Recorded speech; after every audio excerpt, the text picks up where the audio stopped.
I do now, Am my I am friend. I I do crazy now. or are you crazy? Or I'm both? crazy. Hey, cook time. Good morning. Loving the profile picture. Who's heroes? No, you, Lido. Oh, wait. She don't like Taco Bell, apparently. Well, I don't know. It seems like the community are split over my profile picture. What side are you on? It kind of looks like water in like a pool or something like that. You see, it makes sense. The logo makes sense. Yes. What the education? I don't know if it's a logo necessarily, but I think it looks nice, the aesthetics of it. Yeah, yeah. I think people are split over the fact that it is a hexagon. A hexagon. You said I want to be different. I'm sorry. You said I want to be different. But hi, Reloaders, Blockjack, how you doing? Good morning, Cook Time. Nice to hear your voice. Blackjack. What up? You know what the funny part about his PFP is, Cook? The fact that if he would have waited 2 days, he would have paid half price for what he paid to mint that bad boy. Oh man, I mean that's So crypto now for you. now that Cook Time said something, now I'm seeing it. So it's water coming out of a pipe off of an invisible wall. That's what it is. Now I see it. Okay, thanks. It's the little cove where everyone can hang out and learn about blockchain. It's great. There's room So for Lido, all. is it your logo? Because I know Kira's capping on hard. Oh yeah, I mean it's the site, it's the Lido logo. That's the social media That's the Lido rendition of logo. it. Yeah, it's not the So it's not full a logo. I mean you can see the full logo on the website, but that's most of it for social media. okay. Because he was messing with you and saying that you're using that in order to get into Ethereum spaces, or at Well, least you said I that. am doing that too. So I immediately thought that it was some sort of Ethereum, Yeah. like NFT or some shit, So that's what I went to. So this is the new Lido Nation icon. Yes, yes, yes, yes. Okay, so what does it represent in your mind? I'd love to hear it. What does it represent? A pool in nature that we can all sit in and learn about blockchain. Okay, cool. I like And it. you know how I feel about hot springs and everything. Yes, absolutely. That the flow of waters is a key component. The second chakra is the water, or signifies water in the chakra series. So Hero, Yeah, what are you pinning to the top? whatever I want. I do what I want, Lido. I do what I want. whoa, blockchain exposed. I know, Sounds right? intriguing. Hey, you know how we're going into this bear market, right? And I'm thinking that like it's going to be a real bad bear market because of everything else going on. So I'm thinking like a lot of these like shit coins are going to go away. Like you know how we have like They won't. 19,000 They won't. cryptos. They're not gonna go away. They're You gonna don't think go. so? They're gonna go way down, and then next bull run they'll pump. I've been through all this before. They're not going What do nowhere. you mean by go away, Joker? What does that mean? Oh man. Like I was hoping that their price would just tank and they would just like people would lose and it'd be like the .com and then we could get a whole bunch of more developers coming over to our ecosystem. I mean, some of that would That happen, thought ran right? through my mind. Some of that will happen. I mean, with these crappy coins, it only takes one person to like sort of babysit it. Sometimes you don't even have to babysit; you can just forget about it and then resume development in 4 years, right, or 5 years or whatever, and be like, "Oh yeah, it's a thing again." I was gonna say, you just forget the damn thing exists for a while. I mean, where's it gonna go? It's not gonna go anywhere. Exactly. It's on the chain. And a lot of these, you can like 10 years later, like a lot of these shitcoins too, especially in the proof of work world. One of the things that keeps them going is that parasitic nature of being attached to other proof of work protocols. So like you could mine, for example, you could mine Doge and Litecoin. That's how I got most of my Doge back in the day. So as long as Litecoin existed, Doge existed, right? So a lot of them would anchor themselves to other coins that way too. All I can say is if Luna hasn't gone away yet after yesterday, it's not gone away. It's not going away, man. That thing ain't going away. It has too much support on going forward. There's no way. People are going to latch onto the thing and hang on. Kind of speaking of that, me and R were talking in DMs a little bit earlier, and he's going to give us a little breakdown of what the difference between what our upcoming stable coin JED, not DJED, it's JED, is kind of different, right? So thankfully R is smarter than I. So yeah, and I actually just posted a tweet about it as well. The basic idea behind JED is that you've got a reserve ratio that controls the minting and burning of these two different assets. And these assets are both backed by the same treasury, which has ADA in it, right? And so one of these assets is called Shen, and the other one is called JED. And JED is worth $1. It's pegged to $1. So there's an Oracle price feed giving it, this dollar amount, and you can redeem your JED at any reserve ratio, which is the sort of over collateralization ratio, if you think about it like that, of the underlying ADA assets in that treasury to the amount of issued JED, right? And I believe it considers the reserve asset as well, but the basic idea is it's that ratio that controls whether or not you're able to burn Shen or not. And so when the ratio falls under 400% collateralization, which a lot of people understand, that's pretty big, right? That means there's enough for everyone to get out 4 times over. So the price of ADA would still have to crash 75% from there in order for people to start losing any value on their assets and having any sort of depegging whatsoever. But the Shen reserve coin cannot be redeemed under that reserve ratio. So the basic idea is that you keep the JED stablecoin holders safe by introducing a huge amount of risk for the people that are holding this other token called Shen. And who can hold that token? Yeah. So right now, it's kind of unclear. Initially, if you looked at JED XYZ, the site that is going to be hosting JED, it said only accredited investors, and it said contact us.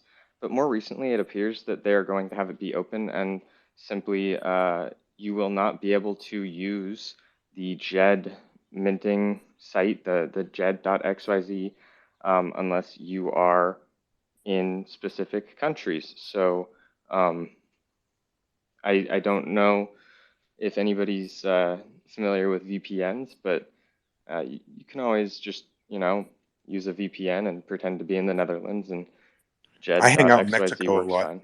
Yeah, I hang out in if you Mexico. go to, if you're vacationing a lot, that works too. VPN is a country. That's what I heard. So if you go to VPN and use the VPN service, you are technically in another country at that point. So just an FYI. That sounds like grandpa talk. No. It sounds like my way of creating an illusion that allows me to do whatever the fuck I want. Thanks, R. Carry on. Yeah, that sounds right.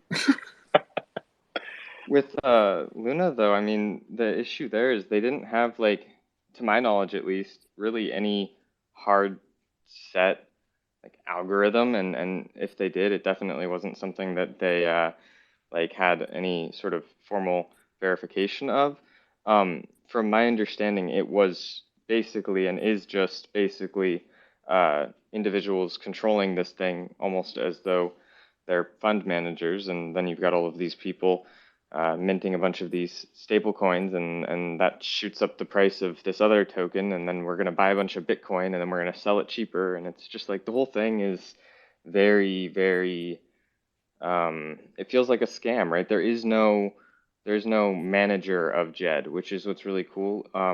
The way that it's set up is it is a protocol. It is not a new token ecosystem. It's simply a protocol. It's got that white paper that IOG put out, or IOHK, I guess. I'm not really sure which It's company IOG. technically. Yeah, because I think they're all, it's just now technically IOG in general, but in either case, yeah, so that paper is great because anybody can go and implement that, right? Like if I wanted to get a group of people together and go and make my own JED, we can do that.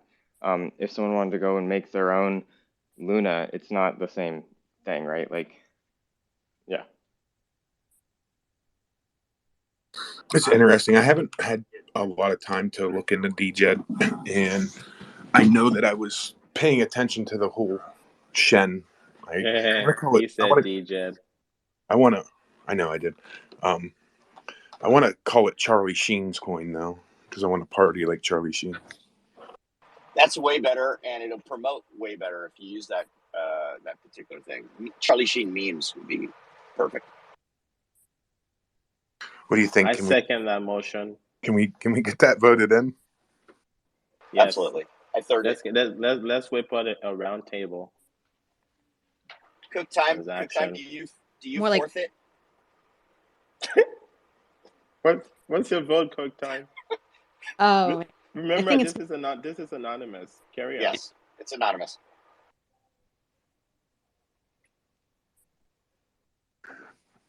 So can you kind of explain to me, or what's the, like, if I was comparing the two, and I had really no idea what the fuck I was looking at, and I probably wouldn't if I did, what's going to jump out at me as being the big differences between what Luna was doing and what DJED is doing, or JED? Yeah. So JED. Yeah. Again, the big difference is like one of these has a protocol behind it, right? With formal verification of certain assumptions. And so as long as you are okay taking those assumptions to be the ones that you're operating with, the system works.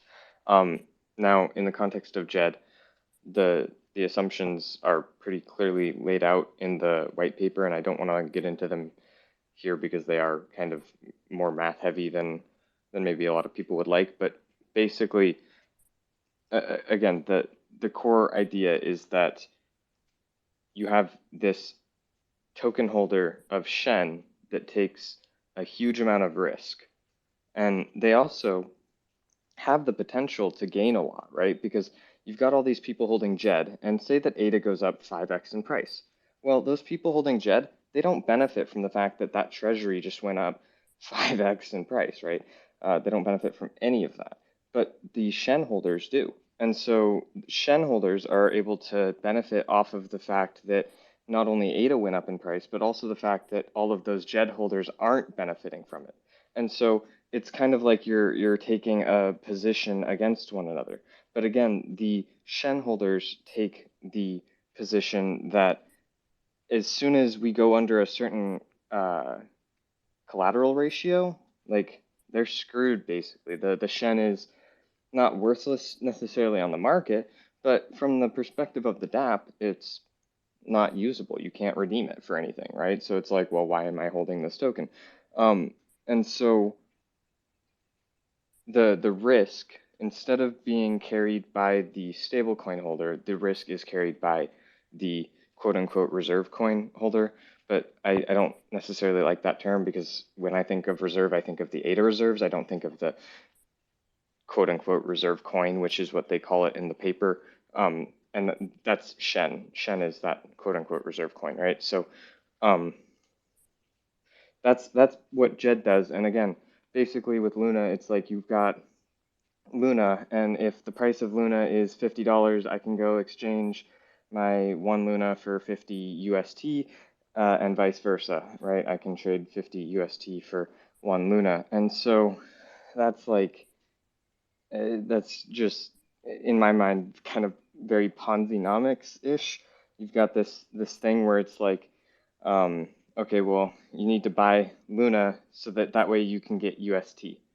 And then now that you paid us by buying Luna and filling our pockets, now we're going to allow for you to have better yield than you would somewhere else, generally speaking, or at least with less effort.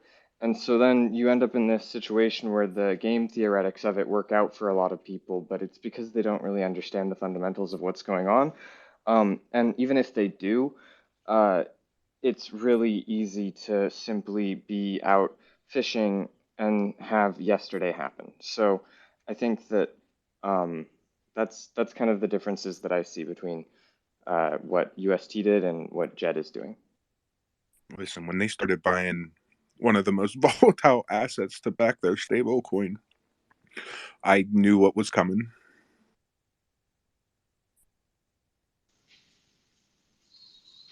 I want to ask you guys a few things myself, and we'll all pretend that we're all somewhat new here and we all have a similar level of knowledge. Let's say I am a metaverse developer trying to create wealth through NFTs, and I've been following the markets for a while, and because of my involvement through organizations, I have an understanding of what the trends are. What would you recommend to somebody like myself who also wants to help other people using Twitter Spaces to do? Now, I know a lot of people use Linktree, I know a lot of people use all those tools, but if I personally don't want to benefit my digital signature, for example, how would I go about that? I don't have an answer for that, but I think that was a really good question. I think it was a great question. Lido, go ahead. Sorry.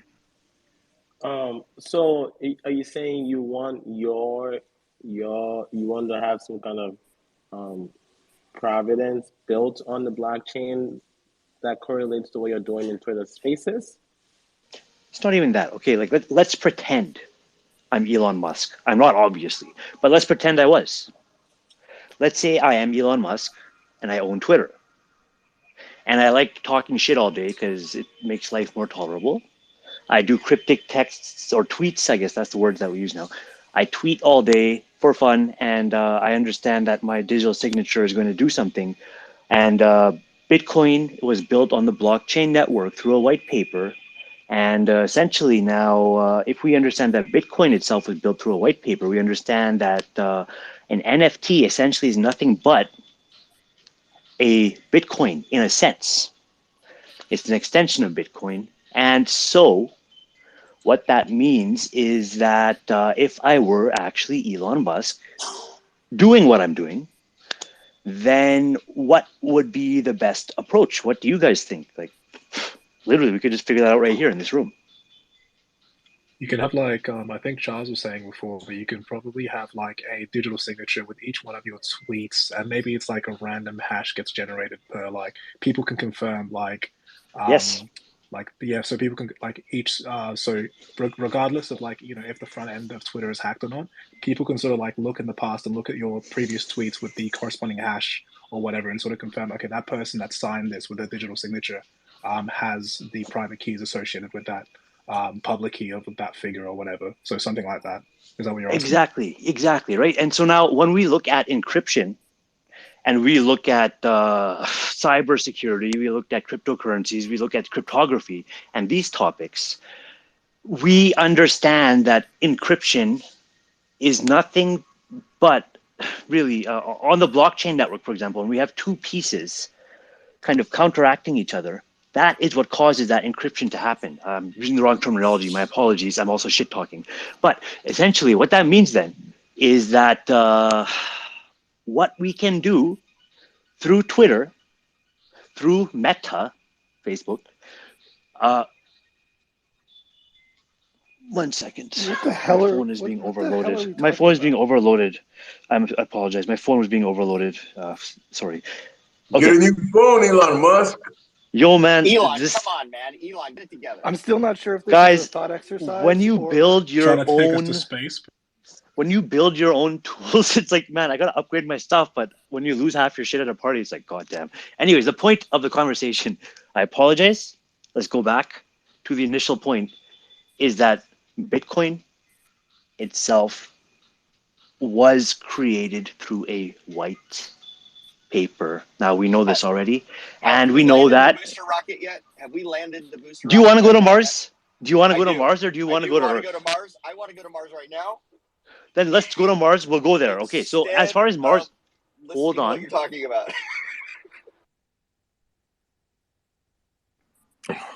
I have no idea what's going on. Lido, help me. What's going on here?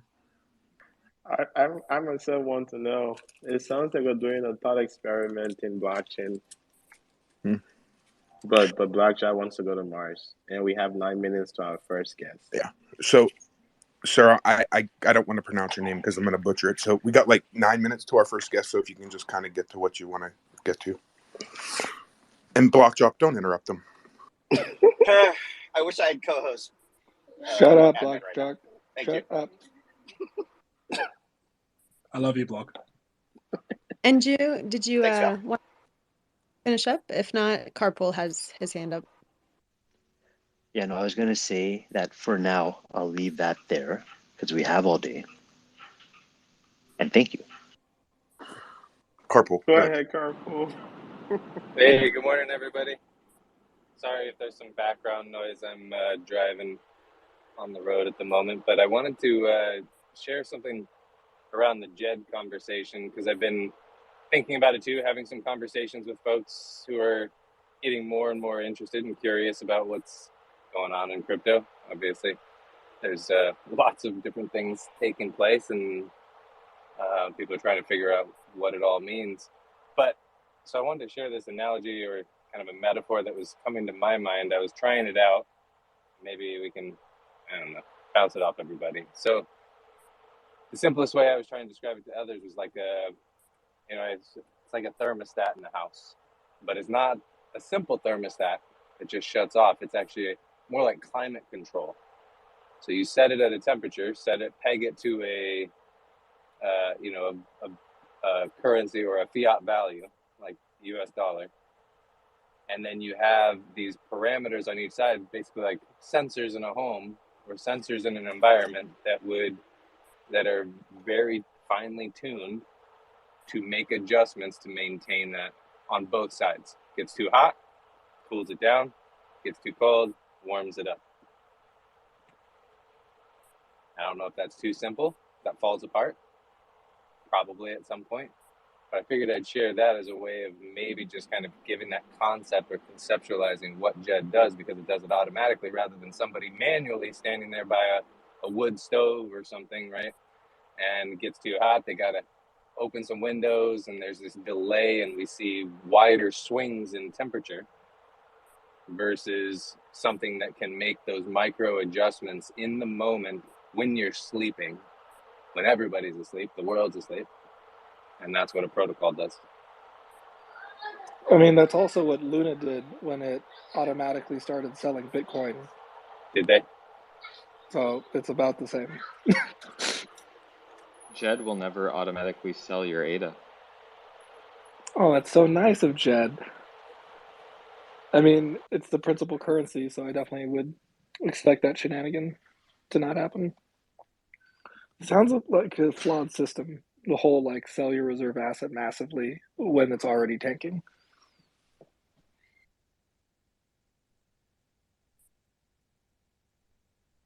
I don't know what he said. Source. I don't know what Epoch just said, but I disagree with it. Go ahead, DM. Sorry. No. I was gonna say, they should make it open source, like a joke from the last space. I don't know, man. I don't know. Solves all the issues. So the advice is don't use that metaphor then. Yeah. Yeah, I might stay away from it. So I what don't mind would the be a metaphor. better It's not bad. everyday example, I think, to help people have confidence in what's different about JED than what Luna did? Because if we start talking protocol, some people don't even know what a protocol means. I mean, if we're talking to everyday people and trying to share with them what is the value, what is the significant difference of what's being offered through a, the most scientifically rigorous blockchain versus what I heard, fund managers basically, without really a established protocol or any kind of formal methods managing a treasury in Luna versus Cardano. So, I mean, to be fair, right? I know there's a lot of Cardano maxis here, but Luna is like the whole Terra ecosystem has kind of created quite a buzz over the last few months. Like Duquan is not an idiot. He's playing with fire, but he's not an idiot. So, I think rather than just focus on like why is JED superior, even though JED doesn't exist. We should Apparently, understand. you Like, haven't been on testnet yet. I know it's on public testnet, but to me, that's not.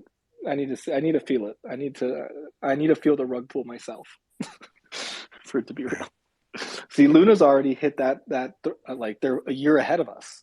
They've already got their schemes out. They've already had their first rug pull. And now they're going to probably bounce back over the next few months as they continue to kind of refine their approach. But do not sit on what Duquan is doing. Understand what he's doing and why he's doing it. You have an incredible amount of support in the Ethereum and broader ecosystem. Yeah, wrecking the market. It's great. Hey, it all happens. I'm sure Uncle Charlie wrecked the market when he sold, his first bag of ADA. Oh, he supposedly have never sold, he said, but we've got some answers, both times said. Anyhow, we need I to don't get know. to the hands. Hold on, we need to get to these hands before we Yeah. get to the first guest. So Matt was first, and then Dinah. For Blockjob. Thanks, guys. Appreciate you letting me get up here to speak. I've been engaged, I guess, with Blockjack and Riley over the past couple of days, just discussing this in the DMs and back and forth. I've got a couple of Twitter threads that I put out that are really a breakdown of why algorithmic stablecoins aren't the way forward. And JED has its own wrinkles on the model, but I fundamentally think that it's our version of Luna, but it's not. So it's a little bit better. It's a little more rigorous, but I think fundamentally it's going to be operating in a way that's very similar, but more decentralized and less under the control of any one party. That doesn't mean that the algorithm is one that provides adequate support for left tail events like yesterday's 20% price drop. I don't know why anybody would buy the Shen coin to support a 400% over collateralization ratio without any kind of economic incentive to do so. And also, we don't know how the Shen coin will build its reserves. So if we have $100, say, of the stable coin, we have $400 worth of the stuff that the stablecoin is supposed to be pinned to in Shen. Well, in the entire transaction ecosystem, we've only had $100 of stuff come in to buy the stablecoins. So we like to shit on the venture capital guys for piling in and providing the supporting arm of the two-legged trade. But the supporting arm capital needs to come from somewhere. And that's why you're seeing it in these VC-backed ventures. You need to have that 400% pool be there and be big enough. And then as pool A grows, the stable pool, pool B needs to also grow at 4x what pool A is growing. And that either happens through absurd transaction fees, absurd redemption fees, some kind of growth in the price of the underlying asset that offsets any kind of losses in the underlying asset. And I don't necessarily see why there would be an economic incentive to provide such a giant pool of capital to underpin the algorithmic stablecoin. So I'll put a full breakdown through this later today. Got a lot. My mornings are crazy. So I appreciate it. But Blackjack reached out and said I should come up here and have a good discussion with you guys about this. Yeah, I think it's important to hear I'd like to hear everybody's opinion because I don't have one on JED yet. I just disagree with it's important. I disagree with Tupac just to disagree with him though. I don't want to FUD the system, right? So I don't. It's criticism coming from a place of love and understanding that I think when you see a friend going down the wrong path, you need to go ahead and correct them. And sometimes that correction is going to come be unwelcome, and sometimes it's going to seem harsh. But I think that this is one path that the ecosystem ought not walk down. And now that it's in testnet, and now that people are making partnerships with the JED folks and the Cody teams to make this the back end of their ecosystem, I'm afraid that once the horse is out of the barn, you're going to see a situation where a lot of the underpinnings of the DeFi system on Cardano have a weakness that is common to all of them, and that would be this, which would potentially take down the whole DeFi ecosystem entirely. That's all.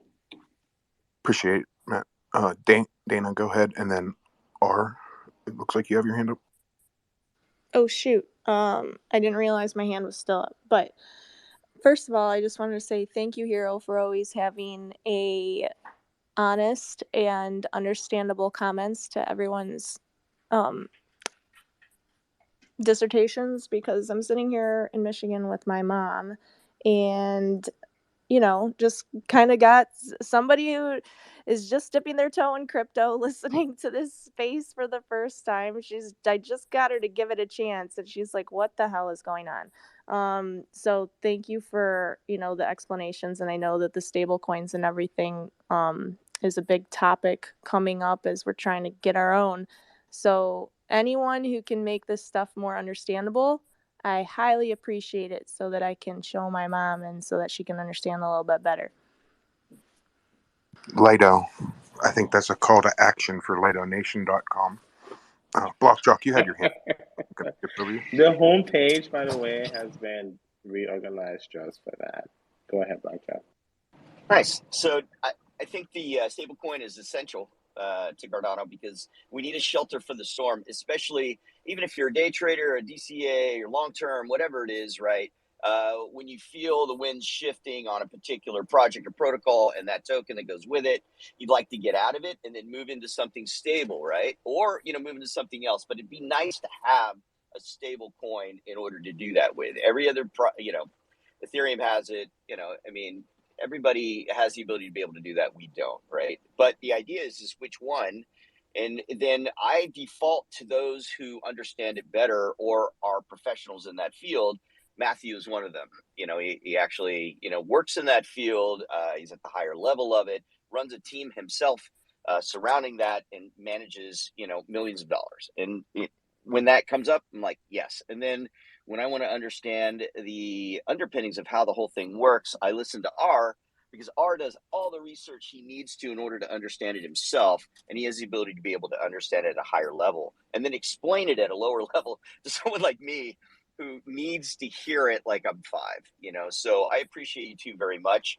And from those two, I take away that, I need to be patient and wait for it to come out, and not necessarily get involved in some of like buying into Shen or any of that other stuff until we actually see it working in action.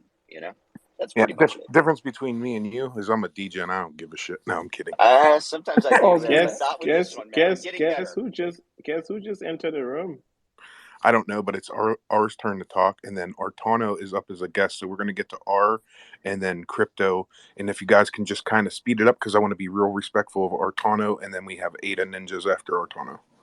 Yeah, I'll definitely be brief. I was just gonna say that I think the biggest concern I have for JED is the ability to scale due to the fact that I don't think there's going to be probably enough people that are interested in purchasing Shen, and you do have to have people purchasing Shen, or you're going to end up at a point where you can't keep minting new JED. And so that is something to be aware of, and I could see that as being an issue. There's also like the sort of MakerDAO model of stablecoin with DAI, and I'd love to hear a rebuttal of that as well, because that's what LiquidX is going to be doing, right? So we are going to have multiple models of stablecoins, and I'm definitely interested to talk more with you about this, Matthew, because I definitely do appreciate your opinions, and Hey, R and Matt. yeah. Next Monday we have open format. I think this would be something great. I don't know if you guys want to kind of like talk it out. Maybe we can just kind of have an open conversation, a little bit leaning towards that. That would be amazing. Would you two be up for it? Yeah, I don't see why not for myself. And if I have a suggestion, just like I know that there's a lot of VC money being talked about and all this stuff, but honestly, like if we think about it, there's a generation above ours that, you know, they're looking at their investments right now, and if there's a time for them to make some money, like they have been saving their whole lives and they have money to spend. So if it could be broken down in a way like somebody like my parents can understand, you know, you're going to have a whole flood of new people. Maybe they're not VC people, but you have a whole generation of people that have a bunch of money that they have saved up, and there's an opportunity to onboard people right now. Yeah. Crypto King, go ahead, sir, and then we're going to get to our first guest. Real quick, Dana, I would just say there's some really good reading you can do on like, I mean, just look at what JP Morgan and Morgan Stanley have put out in terms of like their recommendations for approaching crypto. I think those names carry a lot of weight for your parents. And you can see in their recommendations how, you know, they're, you know, saying that, you know, folks can experiment with like 2 to 5% of their portfolio in crypto, and to do so, you know, in a deliberate way. So, you know, it's something to be taken seriously, and it's something that you can kind of find some great material online. Happy to chat in DM as well. But well, thanks. Go hug that kid for me. She sounds so excited. Crypto King, go ahead. Oh, hey. Yeah. So I was gonna say, you know, I think initially they might just airdrop a lot of Shen or something, or get people to. I don't think we want to speculate too much. I don't think that that's the case. Wait, or they might count on hype to get it out there, but over the long term, it's impossible to hide the dynamics behind it. So I think we might have problematic structure. What do you guys think would be good things to set up around it to prevent a worst case collapse of DJED-backed securities? I don't want to leave that an open question like that on the floor, because I need to get to my guest. Sorry, Crypto King. I don't mean to be an asshole or dickhead, but I just want to kind of. You always have very informative questions, so I appreciate it. We can come back to it after the two guests. So I know you'll be around, so keep that question, and we'll come back to it. So we're going to kind of just switch gears here a little bit. I know we were kind of talking stable coins and all that, and we can come back to it after we get to our first guest. We're about 8 minutes behind. So I want to welcome Artano. Hi. How you doing today? I'm good. Is it our turn, or sorry, I don't know if you were introducing other people. Nope. You're good to go. Cool. Can you tell me first who's behind Artano, and then if you could tell me a little bit about your project? I know you've been around for a while, so a lot of people have probably heard of you. Maybe they haven't. So if you just want to give us that little. It's Matt. I'm one of the founders, and yeah, I'm here to share some amazing news with you. I think Maria's going to join in later. She's one of the founders as well. We have so many things going on this week. This is like a huge week for art on Cardano, because we're bringing some really big players, and we're also bringing the community together under an event, which we're going to tweet out like in a second. But Yeah, I just wanted to share like some news with you all, and I hope you're all doing well. You know, it's a rough market, it's a rough time for all of us, and I hope everybody's taking care of themselves, you know, mentally, and yeah, just like, you know, having some time to chill and just like be with your family, be with your loved ones, and stay away from crypto from time to time because that's really important. Um, yeah, so just to get kind of started, I think one of the kind of more important things is a conference we're organizing with Eva. I don't know if Eva is in the crowd. I hope she is. Hi, Eva, if you're there.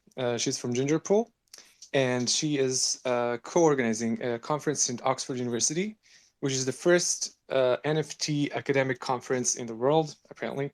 And it's going to be huge. It's going to happen end of this year.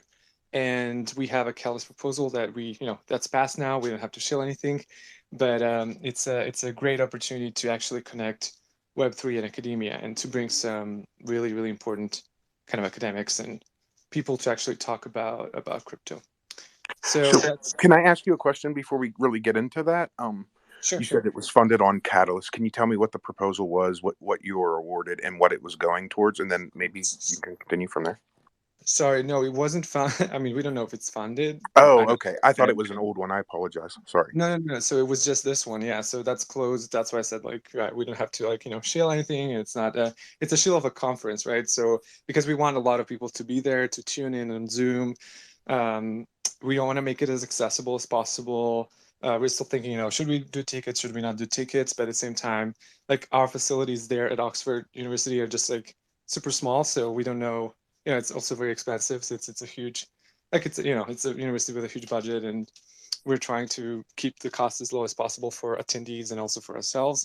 So, it's just an invitation for everyone to kind of keep an eye out on this, because we would like to have as many Cardano people there as possible, because it's not just Cardano, it's a cross-chain conference. So we're going to have people from, confirmed people from Solana. We have people from Polygon. So it's going to be an opportunity for us to shine, right, Cardano. And we want to have as many of you there as possible. Just attending, it's going to be an interesting, online, offline, whatever you can, do to just be there and listen about NFTs from an academic perspective. I think it's pretty interesting because it's a lot of speculation right now. When? End of September. So I believe it's going to be end of September, beginning of October. We don't have a finalized date yet, but it's going to be around that time. So yeah, and it's going to be at Oxford, UK, or online. Okay, I know that there is an event at the beginning of October. I don't remember the exact dates for the Rare Bloom. You maybe want to make sure that you coordinate that, and the events aren't stepping on each other's toes. That's October 14th to October 15th Yeah. in Colorado. Please join us for some fun. No, it's not going to be that far off. It's probably going to be either first days of October or like last week of September. So, can you tell me about how this all came about? Yeah, sure. So I actually attended Oxford for a short time. I was doing independent research in history, and Eva is doing a thesis on Cardano programmable art and blockchain as a medium. So she's really into programmable NFTs. And as you might know, Artano is building iNFTs. So we have these NFTs that are changing over time, and we're using different variables. We're trying to expand into kind of price changing NFTs. And sorry, I didn't say what Artano is. We're a marketplace for one-of-one artists. And yeah, like a curated marketplace basically. And we have these things called infinite NFTs, which are NFTs as instructions. So NFTs cannot change, they're immutable, and you can just kind of read instructions off of them and have certain behaviors on your renderer. So basically, how do you display an art piece? And we thought of price, we thought of ownership, we thought of time. So like you have an art piece that's aging, or an art piece that's kind of it has a day and night version, or an art piece that looks different if it's sold for 100 ADA versus 500 ADA. So stuff like that. Yeah. I hope that explains how it came to that. And so now we're kind of exploring NFTs from an academic perspective, because a lot of it is about speculation, and it's about price, like how much is it going to sell for versus what does this mean for society? What does this mean for economics, for psychology, for the world politics, basically. Yeah. Go ahead, Epic. Sorry, What was that term? What was that term you used? iNFT? Yeah, infinite NFT. Yeah. Interesting. So, I guess I'm curious how your team kind of came to the let's create a new branded type of NFT. We already have like, the NFT versus CNFT debate raging, and now we need to have the NFT versus CNFT versus iNFT debate. So just curious if you already had that debate internally. Yeah, of course. I mean, we're giving them different names as well. Like one of them is NFT 2.0, but it's really up to differentiating like the nomenclature, because there's NFVs as well, and that's what Eva is using with Unsigs. So NFVs are kind of a subset of iNFTs, because NFVs are kind of how do you present the data and how do you make it more visual. iNFTs are more like you have an art piece that is a whole like picture, and it's a picture A that has variables A, B, C, and then you have a picture B that has other variables like weather is raining or it's sunny outside, and it's sold for 500 ADA. So for us, it's more like a kind of overarching term for art that's changing with certain variables. Yeah. Hope that makes sense. Yeah, that does make sense. I think the unsigned, probably, his ears are burning when you said that iNFTs are a superset of the NFV. So I'll let him know he needs to step it up before he gets encapsulated. I mean, that's how Eva, I think. I mean, we were on a long call for their spaces, and we're trying to kind of define what the differences are. And I think this conference is an excellent opportunity to meet other solutions like async art, for example. There's a lot of Ethereum solutions that are trying to do a similar thing, but how can we do this more affordably and accessibly to people? Because Ethereum, is just, yeah. I mean, I don't have to. Yeah, we know. It's Ethereum. It's Ethereum. Very expensive. Dot. Well, thank you for the answer. That makes a lot of sense. Cool. Yeah. So I hope Maria can come up and just talk about the event that's hopefully been posted at this point. It's a huge opportunity, I think, for the whole space to just enjoy NFTs, because we wanted to do a big event for the summer. And Maria, I don't know if we can pull her up here. I invited her. We'll see if she. Okay. So this conference, you're still in the works of planning it. How long is this going to be? Is it a few days, a few hours? Has that been decided? Hey, Maria. Yeah, so the conference is 3 days. It's going to be, I mean, it's a big conference in terms of like the length of time, because there's a lot of interest, and I know I've been to like a lot of conferences recently in the Baltic region, which is a small part of Europe, and there's not a lot of people there, and still it was full. Like it was 500 people conferences, and we just thought, okay, we don't want to crank everything up in one day. We want to have time. We want to have discussions. We want to actually maybe even write papers during the event, maybe publish something, who knows, and have like time to actually, think about what do NFTs mean for society, and take a more kind of societal or a humanitarian approach to NFTs versus the technical things that we often hear. Of course, there's going to be technical talks as well, but we want to focus more on the softer side. I don't know how to call it, but more on the humanities side of NFTs. And I'm gonna give it off to Maria now. Hey, Maria, how are you? Hello, I'm doing well. It's been an incredibly busy day, and I'm setting up the tweet right now. So I haven't tweeted yet, and I just have like 10 seconds just to make sure that I don't mess anything up, because it would be a slightly big mess up, and our designer would kill me if I mess up this tweet and his design. So just give me 10 seconds, and I promise I'm with you. It's a good thing that I'm not in charge of your tweets then. Go ahead. If you're going to mess it up, can you at least include an alpha that you're not supposed to release? Yeah, I could pay you off in Hosky. I mean, please pay us in Hosky, like at this point, please. I mean, come on. Soon Hosky. No, I'm not gonna make the joke that Hosky's gonna cost more than ADA. That's soon, but no, I'm not gonna do it. Go there. I was trying to fill time for her. Okay, we're good. Tweet is sent. Pray for me. I'm praying that our designer likes what I did here. Oh, yucks. Let me just copy the tweet and send it over to the team.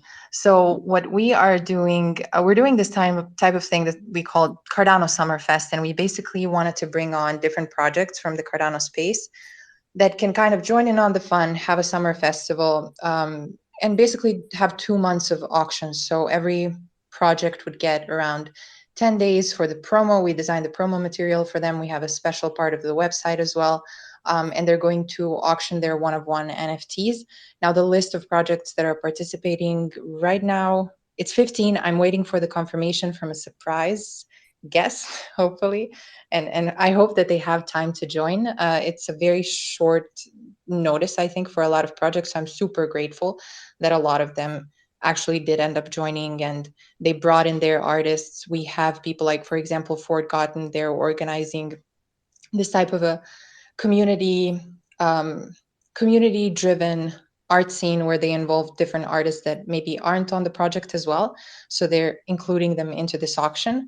Projects can auction as many NFTs as they like. Obviously, they have all the support from us. They're going to be featured on the main page. They're going to be featured in all the materials and everything. And we just want to have fun this summer because it's a slightly depressing time to be in crypto. There's a lot of negativity and uncertainty going on around. And I really do hope this type of event manages to brighten up the community and bring something nice this summer. Essentially, that's kind of the idea what's happening. Maybe I can share and pin the tweet if I can up here. Oh, there it is. Okay, Mattea shared it. That's nice. Who's the surprise guest? I can't say. I don't want to put pressure on them. They've been super nice and really supportive. Yeah, and I reached out to them maybe like a few weeks ago, but they're incredibly busy as well. So yeah, I can't say. I really don't want to put pressure on them. We did contact other projects too. Some of them didn't have the time to do it because they have a lot of things going on this summer as well, and their artists are overbooked. They would have loved to join, but unfortunately they couldn't. But yeah, I hope maybe the guest will be announced. Maybe the guest won't be announced. But so far, this is the lineup, and it's looking great. I've had a lot of support from all the projects that I've reached out to. They really like the idea. I personally like the idea of the communities of all of these projects interacting together as well, because it's always great for collectors and holders to kind of mingle together. Maybe some new projects pop up on the list. So it's definitely I would say it's going to be an ongoing thing going forward. So this is not going to be like a one-time thing. The list is kind of short as well, but yeah, it's going to be 2 summers of fun, and we're going to release the lineups as we go. So for week 1, we're going to do the announcement who's going to go for week 1, and then we announce week 2 and so on, just to have more flexibility with the projects themselves. If they're not ready in a certain week, we can push it to the next week and so on. I'm checking out the lineup, and there's definitely some great NFT projects there for sure. Hype Skulls, Angel Babies, Cardano Bits. That's old school. Right. So you got a good mix of participants there. What do you expect that list to grow? Because I'm sure once word gets out, you're going to see a lot more interest than you probably think you're going to. I think for now it was a little bit messy coordinating everything just because there's so many projects. It doesn't seem like 15 does not seem like a lot, but we did have to coordinate with all of them and with their artists regarding their availability and then regarding materials as well. You know, creating profiles and coordinating all of that, it was a lot of work involved to organize even with 15 projects. So I cannot imagine what it would look like with double this amount. I think I would have to clone myself probably. I would say in the future, I'd really, really be looking forward to include a lot more. For now, maybe we could have like guests on the list, but this is kind of like a fixed lineup for now. And then if we get some interesting projects that reach out and say, you know, hey, I want to join the event, if I could somehow, I'm pretty sure that, you know, we could work it out. It doesn't have to be this fixed. But yeah, for now, our designer was also really strict with me. He was like, Maria, you got to get me a fixed lineup. I need to know what I'm working with. So yeah, from the organization side and the design side of it all, and then organizing, you know, because we don't want to have 1 week where we have one project and then 1 week with 5 projects. I think that was the most painful part, coordinating who goes when, because obviously everyone wants to be like group 7, which ends in August, just so they have more time to prepare. But yeah, it's the organization part, I think, is the hardest part. There's a lot of projects I'm sure that would be willing to participate, but again, you never know, because some that we reached out to really didn't have the time or the capacity to do it right now. But in the future, I'd say, yeah, for sure, we can try to include as many projects as possible. Yeah, I think you're kind of doing a historic event at a university that once the word kind of gets out, you're probably going to see a little more interest. So that's why I was wondering if there was, you were taking more, or this was kind of just the set list, which I totally understand for organizational reasons. Also, I mean, that's got to be a mess. Yeah. Yep. Maria, do you want to mention the last thing, like about the big drop, or I can't? We can't mention the name, but do you want to Can talk we about though? that? No, I really I want to. think we can. I really wanted to, but no. Okay. Then you No, talk about it. I don't know how to talk about it without saying who it I'll is. talk about it. Okay. So we're working with a $20 billion market cap client. They're huge, like they're a cloud provider, like an internet provider. And they are building a one-on-one NFT with us, which is expected to really blow up in value, both in terms of what it means for NFTs and in how much it sells for in ADA. And it's a one-of-one piece. Keep the clues coming too. Like, what country are they in? Keep going. I mean, if I say the US, it's not like too big of a it's a big country. So but no, we cannot talk about it yet because we're waiting Considering for I know most of the digital world and who runs and owns things, I can narrow this down pretty simply. So I would probably if you don't want to give it away. I'm just going to mute myself. Matt, maybe you can talk about what the NFT is, like what's the concept behind it. I think that part maybe we can talk about. Yeah, of course. Yeah, I think so. So basically, it's a project that's gonna live stream internet, like live online, basically, and it's a project that's basically like, yeah, it's live stream of like bad and good data on the internet. So people are able to see what's going on basically in real time on the internet right now. So if you have like a huge amount of traffic, if you have a huge amount of attacks in a certain day, or some specific events in time, then you can see that on a live stream basically.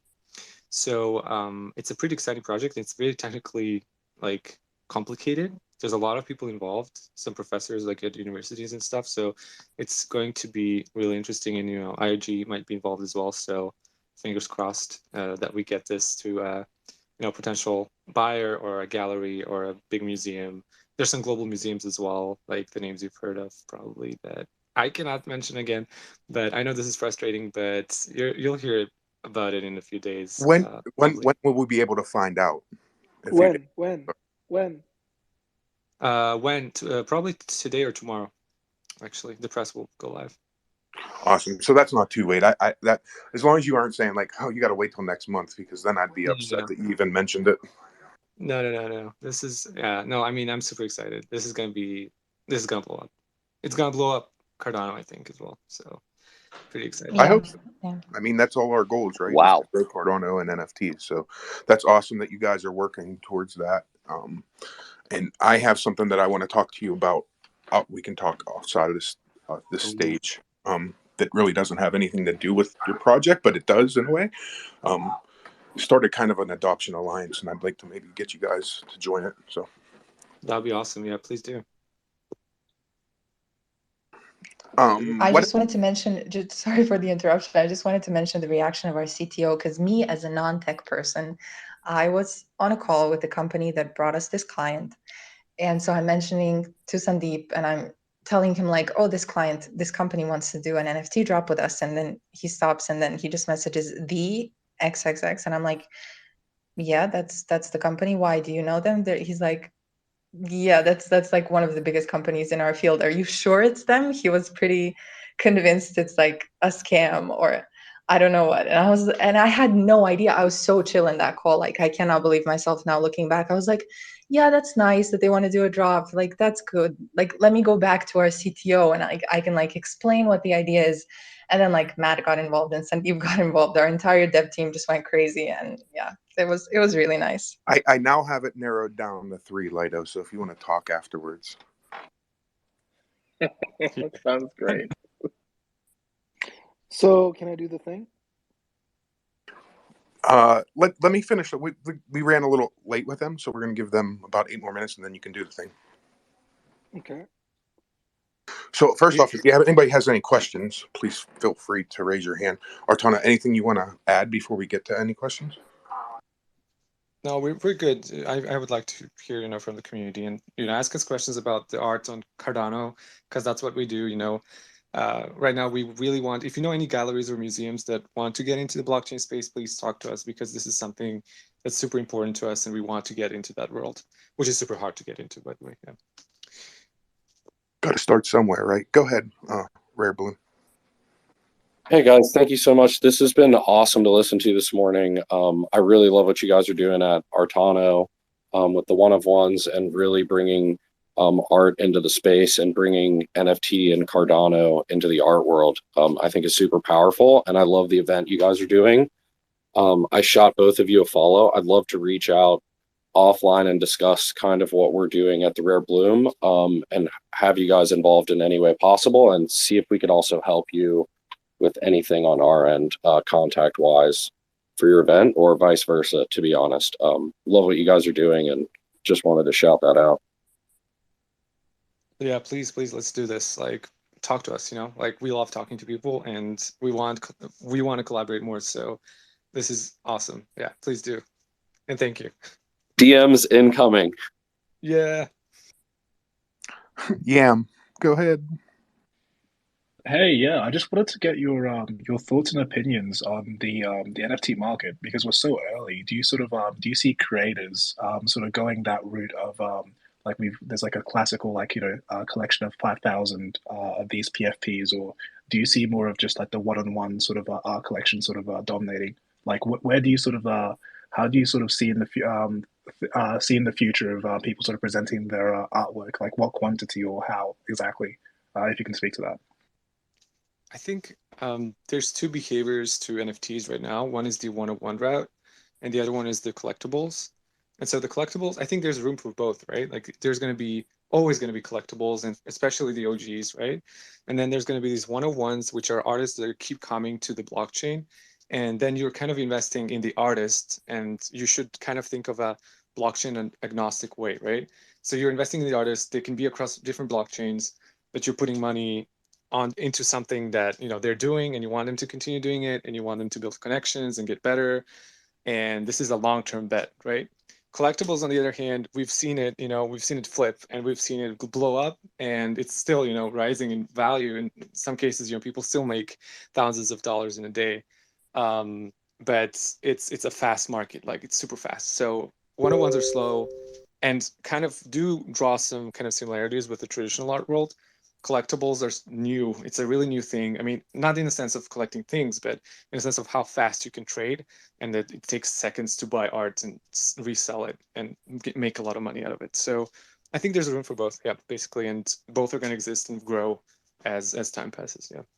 It's kind of funny that you talk about that, right? Because the way that my journey started is I've always been a collector. I've collected baseball cards. I've collected old signatures of famous people all my life. Is just kind of one of those things that I did. And that's what got me interested in NFTs was the collecting side. And then I met this amazing one-on-one artist holding a space one day, and I actually bought my first physical piece of what I would call not your Walmart piece of art, right? Like an actual piece of art. So kind of a two-way bridge, I think.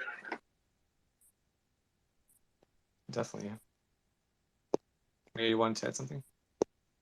Yeah, I think on this side, there's a lot of interesting things that are going on in the NFT space and the type of opportunities that they're giving to artists. So I always bring up the example of one artist, which is this is a really interesting case that he started off obviously as an artist on the blockchain about maybe a year and a half ago, I would say. And he started mainly on Ethereum.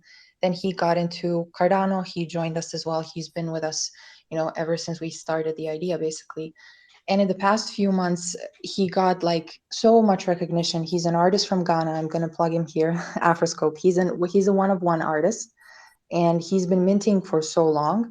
And now he got to the point where he's exhibiting his work in the Ghana Pavilion at the Venice Biennale. So you see NFTs bringing people to a place where they usually would have a much harder time getting access to, and imagine owning some of his first pieces on any chain. I think that's something interesting that I think we're going to see a lot more often. And then there's also the fact that one-of-one artists also might come into the collection space. So Nana's also, his Offerscope is considering doing a collection. He might drop it on Cardano. It's like 1,024 NFTs. They're all hand drawn, and he would like to, start that collection somewhere as well. So there's going to be a lot of different things that we see, but I agree with Matt. I think there's room for one-of-ones and there's room for large collections, and that's not going away anytime soon, either of those.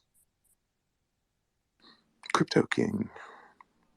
I just wanted to ask, does that web provider have the initials DO?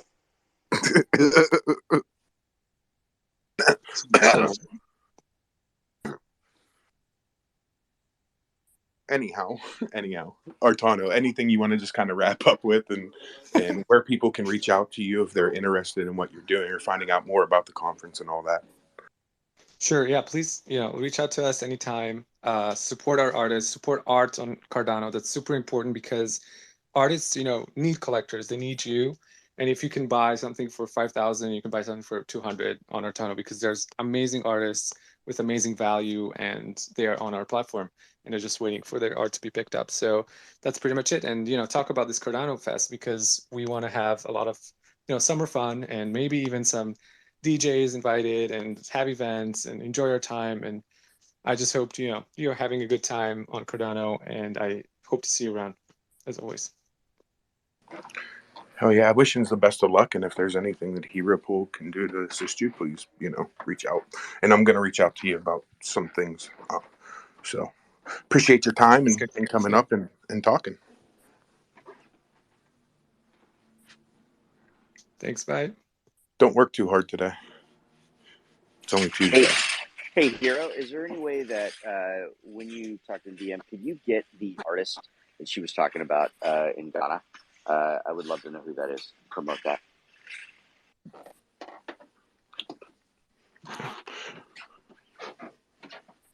I'll think about it. Thanks, man.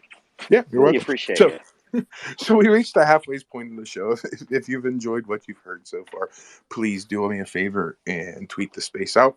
Our first guest, Artano IO, I think was great, and I love what they're doing. We have another guest coming up, ADA Ninjaz, who we're going to speak to on what they're building and their NFT project. And then, I don't know, we'll talk about something probably. But if you have your ADA on exchange because you bought the dip, because, we're all about buying the dip.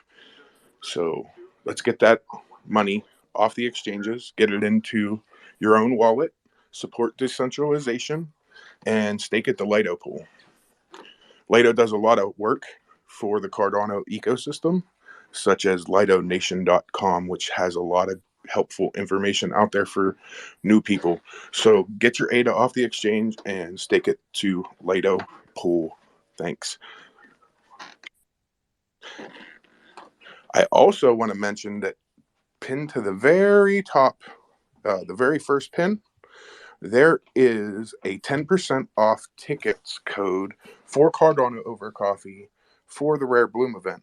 So if you're going to purchase your tickets to the Rare Bloom event, you can take that coupon code and get 10% off. Shout out to Rare Bloom event for working with Cardano Over Coffee and giving our listeners 10% off. And Rand owes me a dinner now. I love you guys. You guys are awesome. Artano, I have a quick question. I'm trying to DM you, and it says, I can no longer direct message this person. What have I done? Let me DM you. Who's talking? I can't see. It was rare. It was Rare Bloom. Okay, I'll just follow you. Then you can text us. Yeah. Awesome. I appreciate that. Sorry. Rare Bloom up here, freaking farming followers. No, not at all. I love you guys. You guys are amazing, and I really love Artano, and I want to make sure that we do connect and work with each other. So. No, I know. I'm just, I wouldn't be me if I didn't bust your ass. I love it, man. I love it. So, Lido, you want to do the Lido Minute, and then we'll get into our next guest? This is your Lido Minute on Cardano Over Coffee. This week in Catalyst. The weekly town hall Zoom meeting is tomorrow. I'm going to post the link to the top. That will have an overview of what Catalyst is, and then on the bottom of the article, there will be a link to the Zoom town hall, and you can bookmark that link. It hasn't changed in over 10 months, so bookmark it. Happens every week, same time, same place.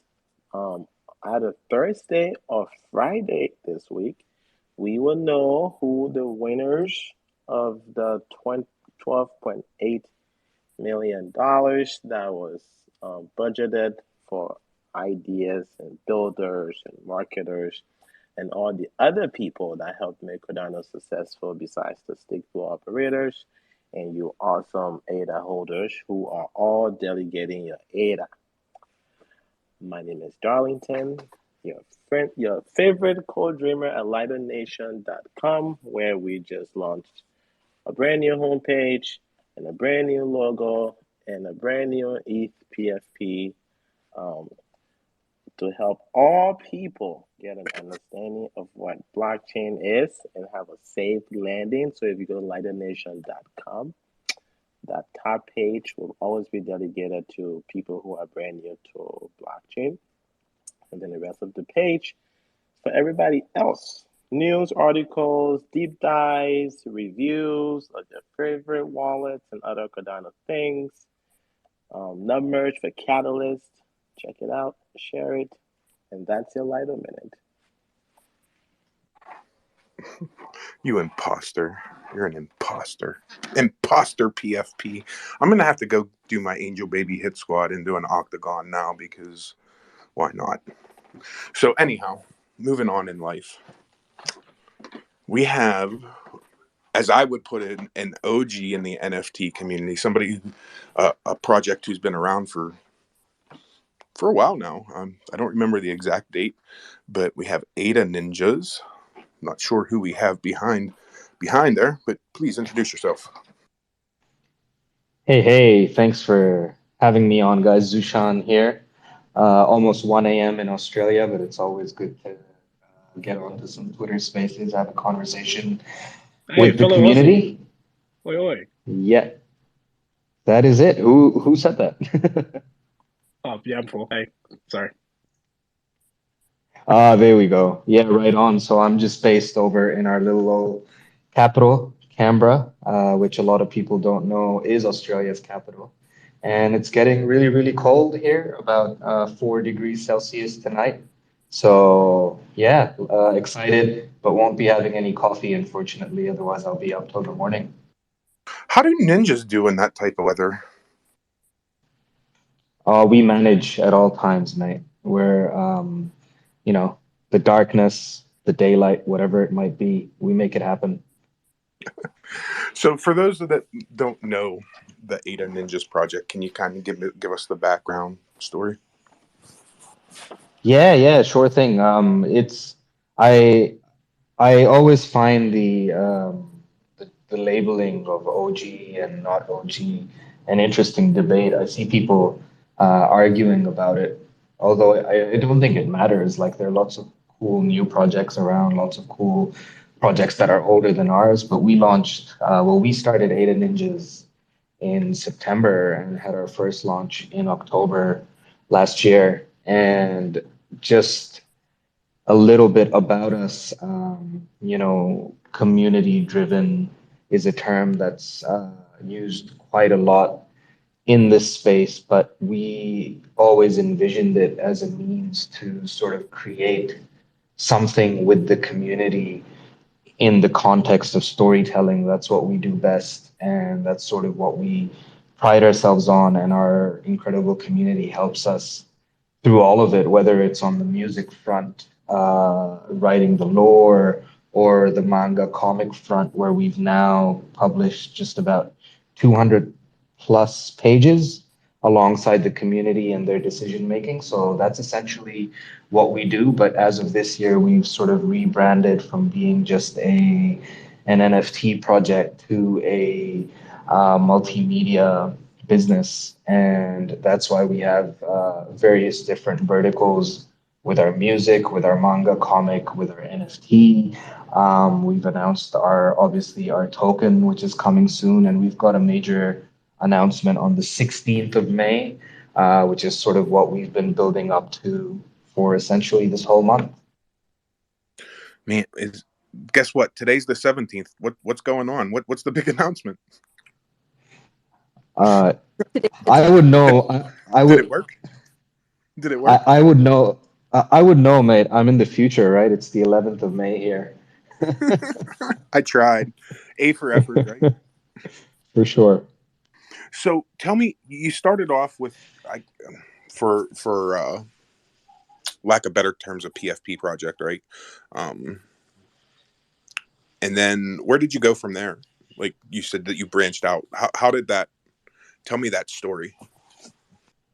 Yeah. So from the very start, and from when this idea sort of manifested, when the other co-founder Tommy and I were having a conversation, and we've been in this space for a while. The idea was always, when I was a teenager, if I got to pick what my favorite comic book character could do in a story, what would that look like, and how fascinating would that be? If, for example, I got to pick what Goku and Dragon Ball Z did in the next part of the story, that would be incredible. And bridging that gap, the perfect solution was obviously the blockchain. And that's where it started from. Of course, after we launched our first season, and that went that sold out. Then we began to bring on the team to help us create this story. So we have 3 manga artists and 3 writers who essentially work on everything that happens behind the scene, and we've been focusing really, really significantly on creating IP. That's been a core part of what we do, but then the community comes in as well and helps us take that IP to another level, whether it's, community jokes that have now featured in our comic, whether that's voting on story, whether that's creation of titles or anything else of that sort, whether it's a character's name. The community has influence on that, and based on the NFTs that you hold, you're able to vote on it. And obviously we've got 3 seasons, 3 clans essentially, which make up our world, and each of these clans, NFT holders get to determine their storyline. In terms of how we moved broader than that, look, the ultimate goal has always been creating an animation series based on what we've done with the manga comic and so on.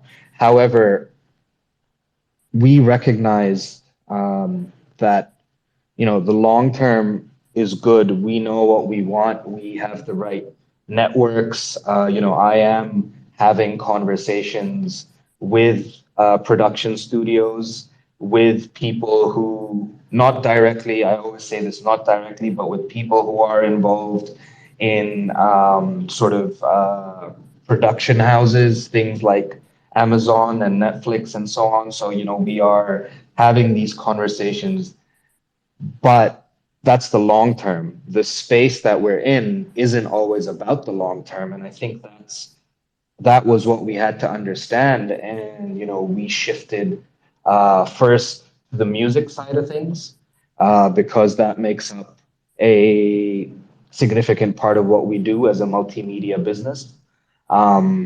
So we have two songs. I think both songs, our community has written at least half of the lyrics, and they're even credited in the second song. And then we are having these anime conversations, but we realize that what do we do to create, or rather generate, that sort of caters to 95% of the populace within this ecosystem who are in it for very, very quick returns, right? And that's completely okay. I mean, I don't think there's anyone, everyone here has at least, I would think, flipped an NFT once. I mean, I have, at least I can speak for myself, that's for sure. I know some people hold things. I like to try everything out. Nonetheless, that's why we introduced, or rather announced, our token. And our token, all the details on it will be coming out on the 16th of May with the other big announcement we have. But yeah, that's going to be a pretty big play on our part, because we are not providing the token as a means to, buy an NFT or buy a little bit of merch or customize your NFT, but giving it a genuine use case. And that's sort of how we've branched out and sort of widened our focus as a project. I like the music.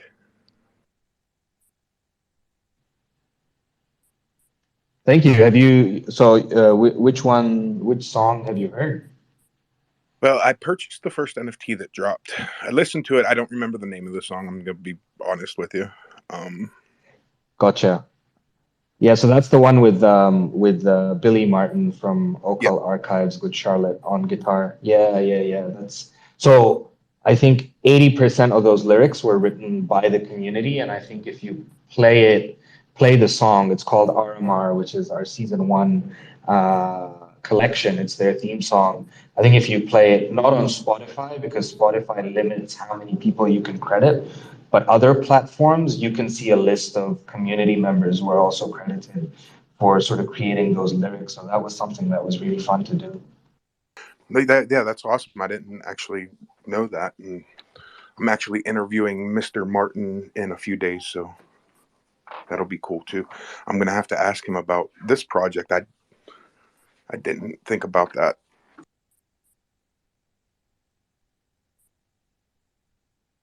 So I see that your profile picture, your ninja, it's turned 3D. Is that part of your announcement on the 16th? Do you want to talk about that? Yeah, sure thing. So we've actually announced that with season 3, with every season, we've tried to significantly improve the artwork whilst staying aligned with manga and anime art, because that is our core to some extent, and that is who we are as a project. So this whole collection is going to actually be completely live 2D. So all of the NFTs will have animation, and they will also have music stems. So there will be 20 different music stems that represent this third clan. Again, the style of music was voted on by the community on what they see best as music that represents this clan. But you'll also be you'll get 4 things in the NFT. You'll get the MP4 file of the moving live 2D animated image, PNG. Sorry, not PNG. You'll get a PNG as well, which will be a still. You will also get a GIF, so that if you want to share it and it doesn't have to take up too much space, that kind of thing. And you'll also get the music. So we've sort of brought everything together the artwork from our first two seasons, which this is essentially a mixture of, and then the music, plus obviously the animation for all of them. And you know, the backgrounds will be animated. Aspects of each of the ninjas will also be animated, which you can see in the in the pinned tweet by Hero. Yeah, I was going to add, I pinned that up top for everybody if you want to take a moment and check it out. It's some awesome work. How many members do you have on your internal team? So yeah, we're fairly larger, and I think that comes from, you know, us creating content in the form of the manga comics so regularly. You know, every fortnight we release about 20 pages, which you can read online, and obviously the first volume was sold as alongside NFT link. So you can, you know, you get an NFT and you get the physical copy. So that was that's been on sale. I think there are like 30 left out of like 110 that will ever exist of that. But yeah, coming to our team, we've got, you know, 7 people on the manga, comic, and writing team. So the illustrators and the writers. Then we've got V, who is our NFT artist, and the only person on our team, I think, who's not doxxed for some personal reasons. And yeah, then 2 of us co-founders. We've got our chief creative officer, Ignacio, our ops manager, EJ, then our marketing team, who are here, Dom and Vivid. So Michael and yeah, Dom. So I don't know the exact number, man. It must be like 13 or 14. We do part, yeah. I was going to say it has to be pretty big because you guys have been, you know, putting out a lot of stuff. You had said about every fortnight, and for my American friends, that's every 2 weeks. So. Yes, that's a thing. Sorry. Every 2 weeks. Bi-monthly. Bi-monthly is right. Am I right? Is that twice a month, or is that once every 2 months? That would be twice a month, like the 1st and the 15th or something like that, I think. Gotcha. Yeah, so essentially that way. Yeah, so the team is quite big. We do partner. So on our music front, we've got our partners at Mirai Music, who are based in LA, and they sort of work on everything to do with music, from the music stems for these NFTs all the way to the songs that we've made. And they'll be doing a lot more for our upcoming announcement on the 16th. Yeah, so it is a fairly large bunch of people on our team, internal team Slack. But it's a lot of fun. Time zones are non-existent. You know, that's why I'm on at 1 a.m. I'll see me on at 5 a.m. But that's a part of it, and it's so much fun. I think that's part, like you said, part of the crypto life, right? My hours have been so odd lately, so it's awesome that I'm not the only one. Not at all. So tell me, what's the future plans that you can speak of? Like, where do you see ADA Ninjas in, we'll just say, 3 years from now?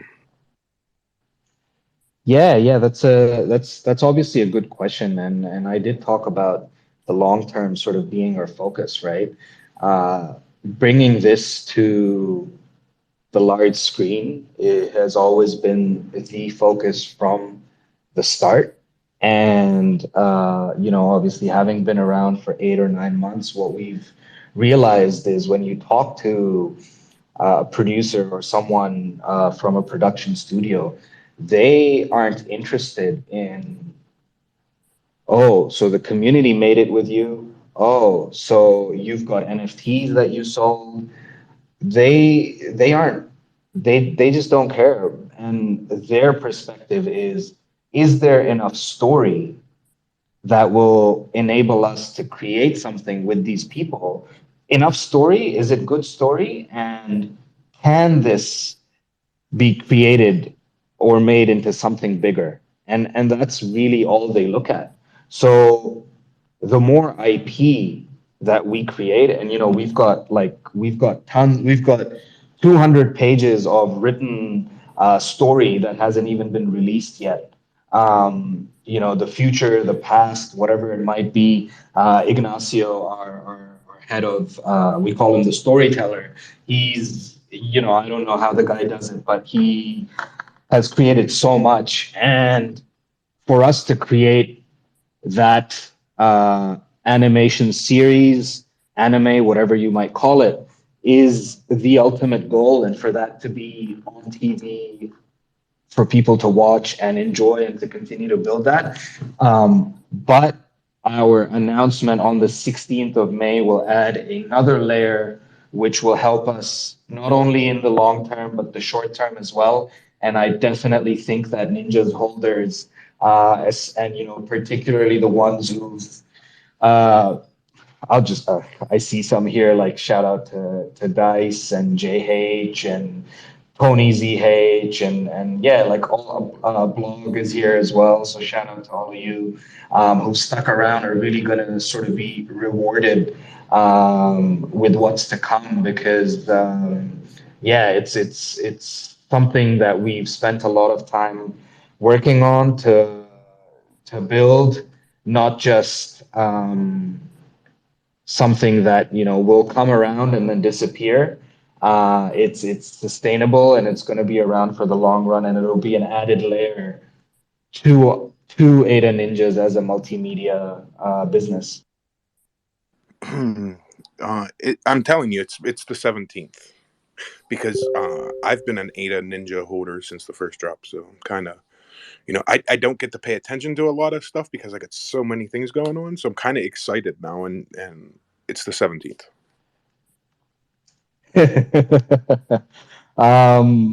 Oh, well, there were a bunch of people on our Discord today, and I said I'm gonna drop something if, you know, 5 people uh, can say they want to see it, and I'll delete the sneak peek in 3 seconds. And some of them got to see it. I don't know what they made of it, but yeah, of whatever that thing is. But yeah, look, thank you obviously for But holding you don't. and being a part of the community. Yeah, I'm just playing around. You don't gotta reveal anything. I'm just I'm really tempted to. I'm not gonna lie. We've been holding on to it for a couple of months now, and now that we're getting so close, I have to keep reminding myself just a few more days. It's like, come on, you've held it for so long. You can wait a few more days. It's okay. just yeah. It's only 6 days away. You could make it. I got faith. Wolves, did you have a question for Ninjas? No, I just wanted to say hi to the good friends, ADA Ninjas. These guys are awesome. When our project was just starting, they had this huge chat. We met with their team. They just come through a really successful initial mint, and they gave us tons of advice when we didn't even really have a presence in the space at all. So when I saw them live on the show today, I just thought I got to come up. I got to pay some respect to the project that gave us a lot of wings. And we have some partners that are in common. Mirai Music is also part of our project and also a legend. So just wanted to come up and say nice things and then go down. So hi, it's nice to see you guys on the space, and yeah, very proud of you. Hey, mate, thank you. I love Wolves of Rome, and yeah. No, this is like, I just have to say this because I've said this before as well about you guys, Wolves. You want a project that's creating a game? Well, here's a project that's created a game without launching its NFT collection, and you can go and alpha test it. And that's use case for you, proof of concept right there. So yeah, thank you. Thanks for the kind words, and right back at you guys. Like, you're doing awesome stuff. Obviously, I've checked out your game, and it's so cool. So if anyone here hasn't heard of Wolves of Rome or hasn't checked out their amazing game, go do it, because these guys haven't even dropped their collection and they've already got a functioning game, which is unbelievable. And to just throw some more onto that, right? They didn't even reveal their NFTs until today. So in probably just a few minutes. So if you go check their page out, you can check out what they're actually building as far as NFTs. So Stop, guys, stop. You don't think you can get that announcement past me without even though I'm hosting the show, Moles? Don't even try it. Anyhow, ADA Ninjas.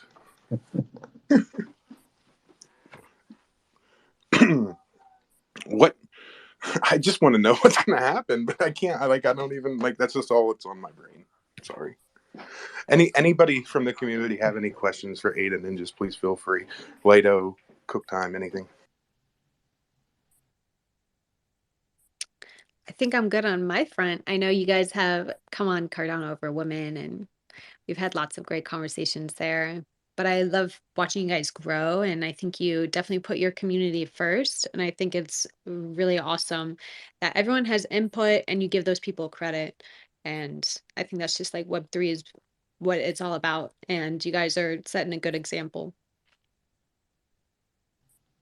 Yeah, thank you. I mean, from a I'm not the story writer. I do oversee everything, but from a story perspective, it's never easy, right? Because you're so used to coming up with a whole premise, creating a whole world, and then sort of writing out the minute details exactly the way you want. But via Web3, I think a lot of our writers, in fact, all of our writers, have had to really switch their traditional way of thinking on how to write, as have all of we with everything that we do in this space, but particularly with the artistry that's involved in writing story, it's so tricky. So like a big shout out to the community, to the ADA Ninjas fam who have sort of participated throughout this process and been a part of what a lot of people are now calling decentralized media, right? And decentralized storytelling. I can drop some alpha though, Hero, if you'd like me to drop a little bit of alpha. I just remember decentralized media reminded me of something. Yeah, absolutely. Cool. It's not related to the announcement on the 16th of May. However, about I think 7 hours from now, we're going to announce it on Twitter. We are partnering with another Cardano company called Flicto. And if you're familiar with Flicto, who are really pushing on the decentralized media front, and we're exploring some opportunities with them and how we can work together to further decentralized storytelling, media, music, whatever it might be, because that's inevitably the space that the entertainment world, inevitably the space that the entertainment world is coming into in terms of film, music, comic books, and so on. So yeah, that's happening, and we're super excited. I had a great call with the Flicto team just a couple of hours ago, and we're super pumped to explore, future avenues with them. That's awesome. I've been kind of looking into Flick2 a little bit. I didn't know much about them, but something I don't know. I saw a tweet and it just caught my attention. I think like 2 days ago. So I just kind of started diving into those folks. But that's interesting to hear. Yeah, I think that the way that you guys have handled the way that you've grown your business has been extremely successful, and other projects can take the model that you guys have done and look at it and hopefully use that to your advantage.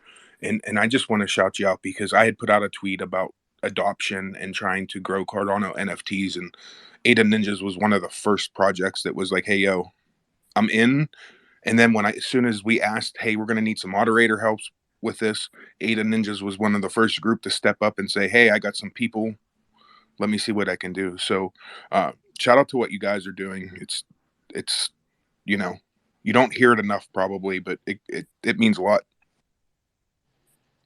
Yeah, thanks, man, and thanks for setting up the alliance. It's really cool. I will say the person who probably did reply to it right away is in the chat, in the space at the moment. Dom Coogs, if you see him, he's our Twitter lead, Twitter manager. So we've been quite lucky because we've got two people here, Dom and Vivid, who were community members and holders and now are part of our team as official team members. So we've been really fortunate to bring quite a few people on from the community. Also our head writer, Zach, because he's incredible and he used to be a mod for us back in the day.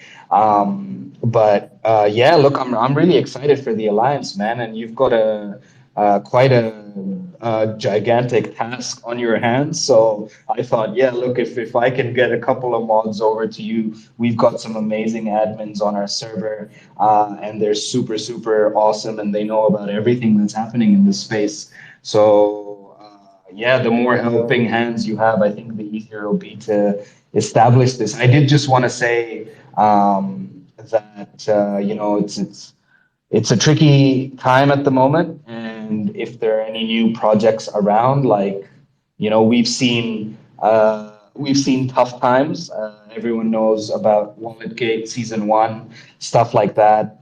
You know, fun times, not really fun, but but now you can sort of laugh about them. If you don't know what I'm talking about, that's okay too. We don't need to discuss it, but you know, it's a tough time, but keep your heads up.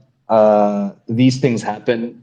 The key is you've got to be agile as a project, and you need to know when to make those tough decisions. You know, we've had cases where we've had to let go of people to manage resources because we understand that's how you have to function, but then they've also come back into the team because, you know, then we knew what to do.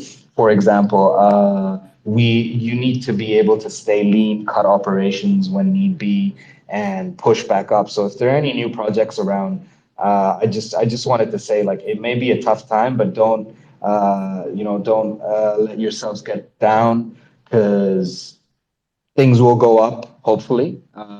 And if not, you're still in a space that is super new and everyone here is learning together, and it's an incredible community. People will come out and help one another out. So yeah, just keep your heads up high and you'll get there. And I just want to mention, you know, everybody can make mistakes, right? And it's about how you recover from those mistakes. And I think you guys are kind of the example of that, of how you can recover from something, right? So, which is awesome. Yeah, thank you. I am glad I can laugh about it now. I try not to think back. Yeah, you Of October. I understand. Trust me, I understand. So anything you want to just kind of finish up with? Yeah, look, I mean, firstly, thank you all for having me on. It's been really, really interesting. I love Artano as well, and we dropped a collab piece with Joseph Miranda on Artano a month or so ago, which was a lot of fun to do, to understand how their project and how their marketplace works. So it was great listening into what they're doing. Thank you all for your insights. And yeah, just stay tuned for the 16th of May. If you hold ninjas, what I can say is that by holding those ninjas, you will be receiving the Ninjaz token. The dates and everything will be released soon. And that token has a real utility. Like I said, it's not going to be there just to buy our merch and stuff. So yeah, stay tuned for the 16th of May, and we've got another cool announcement in a couple of days, which you'll see drop and give you a lot more info. And then, of course, on the 21st of May, we have our season 3 mint, which will be the, you know, all 8,888 NFTs will be animated and come with 4 separate files. And I think the work that our artists, just to shout out to them, V, Artie, Juan, and Apollo, the work they have done is mind blowing. I've been blown away by this art. I think they're really pushing the boundaries when it comes to anime NFT art. So big shout out to them. 21st of May, Daisuke drop, 8 p.m. UTC. If you hold 1 ninja, you get 1% off. If you hold 20 or 20 and more ninjas, you get 20% off on the sale, and the price is 60 ADA. So come join us. It'll be fun. We had a lot of fun in our season 2 mint. And yeah, I'll wrap it up there. Thank you everyone for tuning in. And thank you, Hero, Lido Nation, Cookfan, everyone else here. And yeah, good night from Australia. I don't think Blockjock wants you off the hot seat yet. I think our other co-host, who I can't co-host, has a question. I think, just listening to Hero's excitement in his voice and the amount of desire to have that drop happen, it's really making me want to get an ADA Ninja. I'm not an NFT guy, but obviously from listening to you and your project and how much you really focus on your community, really makes me feel like I want to be a part of that. So thanks for that, man. And I will be joining the club here shortly. Listen, there's some amazing ninjas out there too, Block. So make sure you sort through that list on that secondary market. I will use you as my guide, my friend. You can help me out with that. You are the expert. Listen, you know how I buy NFTs, Block? Like, seriously, I bought 2 ADA Ninjas off of the secondary months ago, right? But you know how I pick those? I don't look at price. Well, I set a range, right? I want to spend between this much and this much, and then I just go find what catches my eye. I don't look at rarity. I look at what I like. That way, if ADA Ninja folds, Hero Pool can still look at his ADA Ninja and be like, "Oh, I like that. It looks good." I like it. That's what I do with anything I've gotten so far. It's just the coolness of the project, or the person who's running the project, or the group behind it, and then of course the look of it. That's why I went with Wolfgang's and Dion's stuff the other day. So yeah, I'm down with that, man. Yeah. So we think a lot alike. ADA Ninjas, thank you so much for your time. It's probably late. Go to bed, my friend, and I look forward to what's coming. Thank you, mate, and thanks for having me on. And yeah, it's been an absolute pleasure. And yeah, good night, everyone. Enjoy the rest of your days. I think most of you, it would be daytime. So yeah, have a good 10th of May. It's the 11th, and things are looking good. So yeah, goodbye. So the word on the street is the world does not end tomorrow. So there's always that to look forward to. There is no promise of that. Sweet. I was really hoping we'd make it to tomorrow too. So thanks, Hero. Oh, so Blockjock, you had asked a question for Artano. You had said something earlier when they were up here about who the artist was at the Venice, right? I pinned it to the top, so you can check it out. Awesome. Thanks, man. It's funny. I don't know if anybody's ever done their DNA, but I have a connection to Ghana in my genetic background, and it's kind of fucking cool. I think, to actually have that, from the cradle of life. Really, is what Africa is. So. Listen, I've never sent my DNA to anybody because I'm afraid they want to clone me because I'm just that awesome. Hero, actually, to correct you, you have actually sent your DNA to other people, but it was in close proximity. Wow. Yeah. Anyhow, just moving on. FYI. Moving on. Wolves, I know you're not a guest, but I just want to shout you out. I've pinned what you guys, because you've been on the show a few times and you've been hanging around quite a while since September. You have a game out there that's in alpha testing, so you've done it ass backwards compared to most projects. So I want to shout you out for doing it the right way, and I want to make sure that's known. And the artwork that you're putting out, I think, looks amazing, and I need that Roman armor. All right, man. Well, I came here just to shout out some friends. I was not expecting. I want to sneak in and sneak out, but appreciate it, man. Today's been awesome. It was such a grind to get these things rendered, and yeah, we're so proud of them. The problem with doing art like this is I don't want to mint them for other people. I want them all for me now. But of course I can't do that. So yeah, I'm glad that they're being well received, and appreciate the support and the shout out. We will book formally with Juice at some point to get on the show again formally, because I can't just like gate crash and chill. So I'm gonna... Actually, as much as I love Juice, you don't want to reach out to him. He's busy doing his own kind of thing. Jenny, my favorite berry, Jenny from the blockchain handles our scheduling. If you don't know Jenny, I can get you in touch with her. Just reach out. Awesome. Yeah, well, I'll take you up on it. I imagine there's probably a bit of a waiting list, but I'll jump in when it's good. And Juice, send me some links, man. Tell me what you're up to. He's out there making music. He's out there killing it. Like, shout out to Juice. For He real. is, man. Some of the stuff he's doing is really freaking cool, and it's right at the edge of it too, which is really nice. And on top of that, he's an amazing artist. So it's a nice combo. Oh yeah, and he helped us out for the longest time. And I think I sent him 50 ADA as a payment because we don't make any money here. So I really think it's cool how he's releasing a track every epoch. I thought that was a great idea. listen, like that whole crew that they got working together over there, there's going to be some things that those guys do in the future. I think that will be pretty amazing. They're over there grinding because I was in his chat and just watching the group of people that he has around him and how hard they're working and how dedicated they are to music, right? Because that's really what it is. It's dedication to the music. And now you're trying to bring it to a new format, right?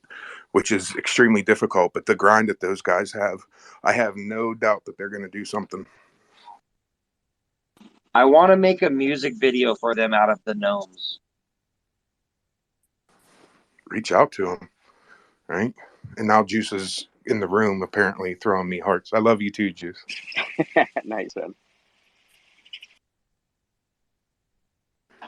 I love Six Cities music. I was actually in a hip hop space and I tossed their music on. They muted me real quick, but I didn't give a shit. I was like, dude, Six City is like the shit and I love his music. And I sat there and tossed it on. I said, this guy is true punk rock. You guys got to listen to this. And I tossed it on. They were kind of upset about it because it's not their style of music. But you know what? Punk rock, I don't give a shit. Right. I'm strange, right? If you looked at my music taste, you'd be like, what in the flying, right? Because you'll go from hip hop, mostly older hip hop, right? You know, your Biggie, your Tupac, those types of guys. Even older than that, you know, Wu-Tang Clan forever. But then you got the country mix because I'm a country fan, right? And then I love classical music, like classical, just, you know, your Bachs, your Beethovens, and then you got your classic rock from the 70s and the Beatles and the Pink Floyd. I love it all.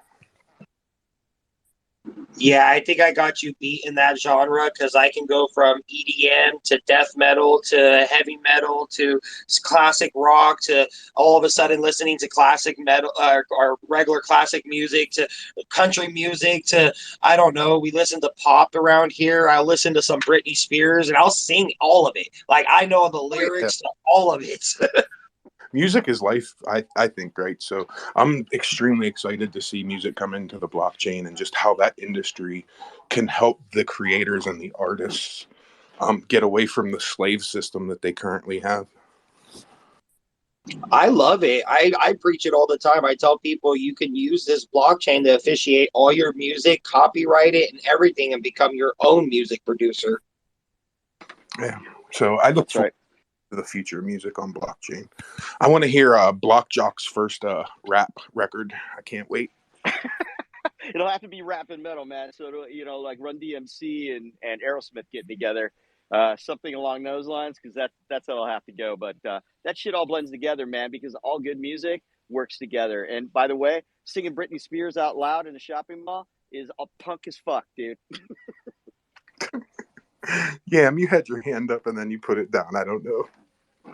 Yeah, I wanted to just add in just like I hope you call it like off the block if you're gonna have, you know, but that was just too cheesy. I was just like, no, let's not say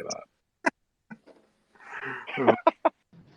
I'm really excited to see what these music artists come out with on Cardano because with not having a tie to a record label or a record label not being able to tell them what they can and can't produce, I'm really looking forward to music that actually tells stories again and kind of goes against the grain of the pop culture we have now. So just looking at the scene and everything going on, I mean, I'm getting really excited about the next year and the technology moving the music scene forward in Cardano.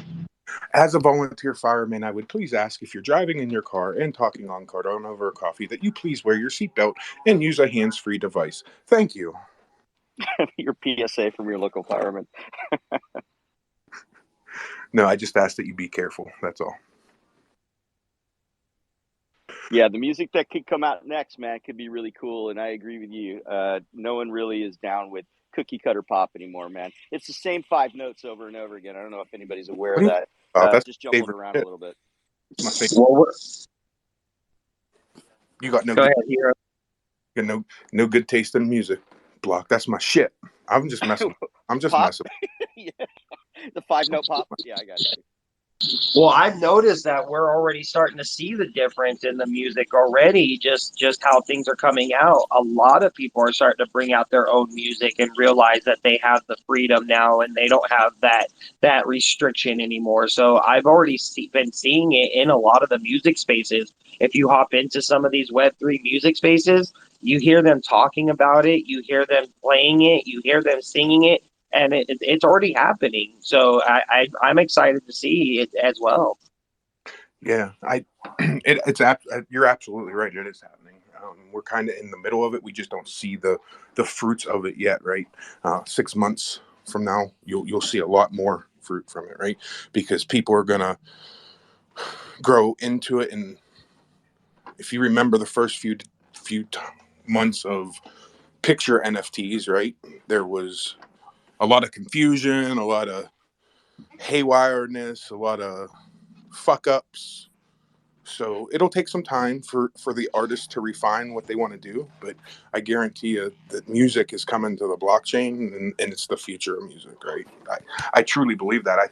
I've always thought that blockchain was a great use case for the music industry, more so than I did even PFP and art. But it also fits that narrative also. I just kind of hope uncentralize your we get brain, more man. visuals. Sorry, Matt, go ahead. I was just saying, I was hoping we are going to get more visuals. Like we actually start getting that MTV feel back with the blockchain so we can start getting music videos again. Maybe MTV will start playing NFT videos. So we were having a conversation yesterday. It's funny you guys are talking about this. So Hydra, we came up with the term blockchain on demand because it's kind of like a blockchain on its own is what Hydra is, I think, intended to be, at least from the 6 or 7 bright minds that were in Cardano Tech yesterday talking about it. And you could kind of see that how that would facilitate somebody like Kid Juice, who wanted to put out something new, but keep it to the network of people who had the link to get into it, and literally could create his own exclusive event, literally on a Hydra node, you know, and they just need to sign on to it. And then from there, they do it, boom, they're out, it's gone. Literally blockchain on demand. It was pretty interesting yesterday. Yeah, Hydra will be interesting. We'll see. I'm not getting my hopes up because I've been through this all way too many times before. It'll be a slow rollout, but that's okay. That's the Cardano way. We need to make sure that it works and it works properly before we. I'm going to experiment a little bit with the Hydra when it actually rolls out. I'm going to try to use it with Ewww and see if I can Hydra off of that to make the Nomies pool, so I can actually have my own pool for the Nomies.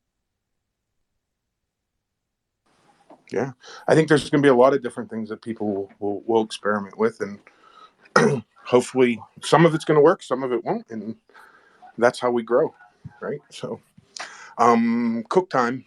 Anything you want to finish up with before we get out of here? It's closing time. It is that time. Yeah, we didn't have time for not too much casual chat at the end, but you know, it all made sense. But yeah, we'll see you guys tomorrow. Thank you everyone for hopping in and raising your hand and asking productive questions to some amazing projects. And yeah, just big thanks and big love. Blocky jockey. Okay, so I just wanted to make sure everybody knows that Freeloaders Discord is doing their airdrop. If you want to get registered for the second one, because we 2-parted it, You need to be in before this Wednesday. And then there's quite a few people that have not yet got back in and registered their address. That ends also on the 11th as well. I do not want to hear stories of, how some people missed and they're bummed out. Nobody told them. So please, friends tell friends about this, because, like most of us, we have like 500 Discord channels, and trying to keep them all in check is difficult, right? So that's probably one of the reasons some are not back in and registering their address. So please do so. I will pin it.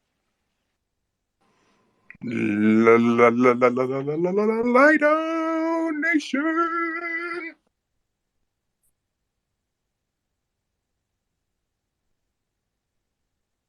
He's hanging out in his cove, man. Yeah, he's probably working. So I'm sorry, Lido. I hope I didn't disturb your fiat mining. I apologize, my friend. He's probably laughing right now. Yeah, I hope so. Porkster, you got 30 seconds, man. I got to go. I got to go. Yeah, I just wanted to shout out the people I love in the room, and Crypto King. I see he's on stage as well. We haven't gotten a chance to talk, as Cook Time said, but it's always an educational space, and I really enjoy hanging out in Cardano over coffee, and that's my 30 seconds. Thank you, Hero. Thank you, sir. I want to thank everybody for coming out and listening today. We are here Monday through Friday, 9:30 to 11:30. A couple things I have going on. I currently have a podcast out there with Emmanuel from DC Spark. Can be found on all major podcast platforms. It's called Blockchain Exposed. Please go listen to it, share it with a friend. My next guest I am recording in a few days is Billy Martin from Good Charlotte, who also has a NFT project here on Cardano. He's done some artwork for places like Nickelodeon, and ADA Ninjaz has worked with them, and some other people. So we're going to have a conversation. I don't know. Stake the Lido pool. Help the man out. Dude works hard for Cardano. So stake the Lido pool. Tomorrow will be a great show. You're not going to want to miss tomorrow. I'm not going to tell you right now who's going to be here, because you need to join the Cardano Over Coffee community on Twitter. I will tweet it out here in a few minutes, and then you can find out who the guest is. Everybody, have a great day. Go build something. Later, man. Crypto King, go before I rug. See you guys. Was the guy, the Good Charlotte guy, made the clays for Clay Nation? Good Charlotte clays? That was not Billy. Billy does Occult Visions is his project, but he worked also with all those guys on clays, right? So he's part of Good Charlotte. But Joel Madden was kind of, I think, the head of that, if I remember correctly. So shout out to Joel Madden. And everybody, have a great day. See you tomorrow.